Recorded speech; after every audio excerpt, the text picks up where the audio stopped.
I'm going to ask you a question, mate. Are you ready for it? Never. Go on. No? Okay, I'm going to ask it anyway. Does Manchester United currently have the biggest depth of left wingers in the Premier League right now? Now, let me read out the names that we've currently got in that position that could potentially play out there.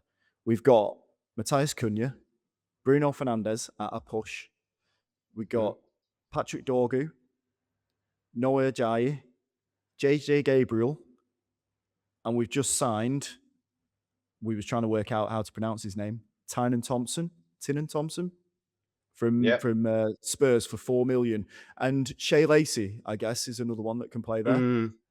Right winger, is he? And But you miss him. and You no, miss no, him. I'm not. I'm purposely leaving him until last. Marcus Oh, Rashford. okay. Yeah, Mm. I'm purposely leaving him until last because we still don't know what's going to happen. We're going to talk more about Marcus Rashford at the end of the show. However, what are you thinking about that depth? Because that seems like a position that suddenly went from, well, that's dreadful. We've got no one that can play out there to, oh, wow, we've got loads of options. Oh, there's loads of options. Whether they're good enough to win you the Premier League is another question, isn't it? So there is depth there, isn't there? But a lot of it is promise. For people that have already let us down. I'm just looking at and unknowns. The main ones would be Cunha and Dargu, wouldn't they? They'd be the lads that you'd be like, yeah, that's our left wing options there. And then when you throw in the likes of Marcus Rashford, but like you say, you don't know what's going on there. There is depth, but I've said we need another left winger. But I think that probably relates to Cunha maybe being the backup striker or maybe moving into there. But then you got Dargu there. If he gets injured again, what do we do? Do we then bring in one of the kids? It's a good option. But are the kids ready for that step up? We don't know. I was hoping to see a couple of them at the weekend, but I think JJ Gabriel got extended leave, didn't he? I Yeah. think Ajayi did as well. You know my thoughts on Ajayi, Nathan. I think he's ready now. I do. I think he's Um, brilliant. He's outstanding. And then the new kid that's come in, a bit of an unknown, bit of a felt like a rush one, didn't it? Get him through the door. Yeah. Oh, he's available. Get him in there. Now, we watched a bit of him. Can't say I saw a lot of him in the U team for Spurs. I think I maybe saw a highlight last year, but didn't really take much notice. Didn't think there was an option there. Reminds me of Anthony Martial, where when the way he well, plays football, that inside forward attacking runs the same. He has the same gait as Martial and runs, attacks the ball. And lots of people coming out saying he's promising, but it's promising again. And he's coming. What is it? 4 million plus 4 million add-ons. Ineos, yeah. just get him in. But there was a story that unfortunately lost his father, and the family wanted to relocate and get out of London, and that's the reason why they've chose to move up north. And Ineos have seen an opportunity there. I don't think he'll be coming in to go into the first team. My own opinion, because I think there's probably, like you say, 6 players there ahead of him at the minute at the club. But, But that's yeah. interesting that you mentioned that because the reports that was coming out of Manchester United in the last day or so, when the deal was announced for Thompson, was that he's going into the squad to face Rosenborg on the Hmm. weekend. Well, on Friday. So that's going to be another friendly that they're playing in Norway, I think. Yeah, Rosenborg's Norway, isn't it? Or is it Sweden? Yep. Sorry, Oh, big we are. questions. Big, Oh, he's got me got big me questions. questioning everything. The big questions. So yeah, he's apparently going to get a chance. He's going to come into the team and get a chance. What we don't want is for these young lads to have the chance that, and we talked about this last week, like with Chido Obi. You know, when he came in and everyone's like, brilliant, yeah, he's doing great. And then he disappears and he's probably going out on loan now. You want to see them have that opportunity, but where they're coming in behind someone that is established in that position, behind Cunha, behind Patrick Dorgu. I know that's even a stretch to even put Paddy Dorgu at left wing, behind Rashford. You don't want to burn them out too quickly, but in terms of the depth that they've got, I would say that that's a really strong lineup of potential and solid players that you've got that can play that left wing. The one issue that I think, especially when you look at like a Bruno or a Cunha playing there, you lose that pace. And I think if United are going to do anything next season, they're going to need, same as on the right side with Ahmad, they need pace going down, flying down the sides, and they're going to need that on the left as well.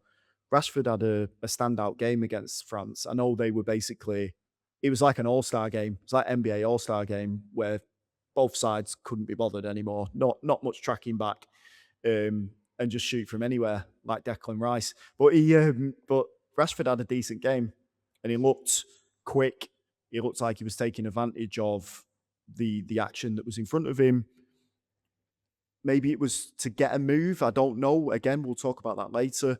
But in terms of the left wing options, who would you play there? Out of those that we just talked about, who would be your first one that you would play there at the start of the season?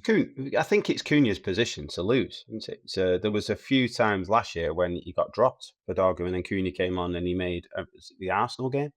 I think Mm, Dorgu started, didn't he? And then Cunha came on and scored the winner. Um, I think it's there.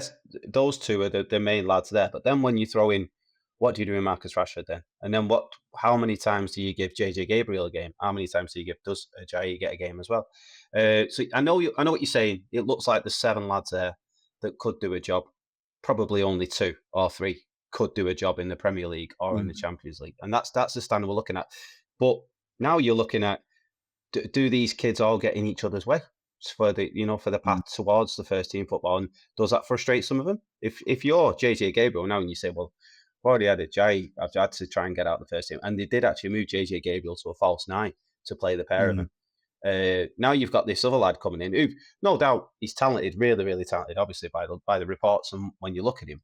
But does that then, is it competition for the lads, or do they look at it as frustrating? Well, they just brought somebody else in my position there now. There's already Rashford ahead of me. I'm not going to get ahead of him. There's already this. Be interesting to see how these lads respond to that. But you're at the biggest club in the world. You're not just going to waltz into the first team and actually position for the next 10 years. I Interesting. think that's the healthiest thing, though, isn't it? Having that competition down any of the positions, in the team. You want to have as many players as you can that are stacked in those positions. It's probably impossible to keep them all happy, but at least the ones that are going to be complaining that, right, I'm going to leave them, then you get to know, are those the players that Manchester United want to keep? If you want to leave, then off you go. Like, I'm sure some of those young lads, Ajayi, JJ Gabriel, Thompson, they might not all be there for Manchester United like in 5 years' time. But while you've got that competition, you always should be seeing the best of those players once they get onto the pitch. So it was an interesting position for me because the reason why I thought about that is because left back, and that was something that me and you talked about for a long time, and I was always of the opinion that left back is fine. Now we're looking at Dorgu playing as a standard left winger or right winger. He played right wing for Denmark in a couple of friendlies before the Hmm. World Cup.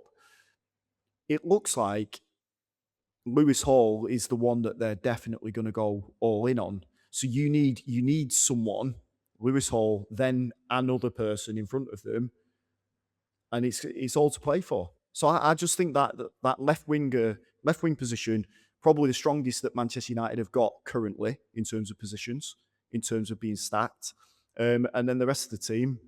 I mean, it's potluck. Who are you gonna fit where?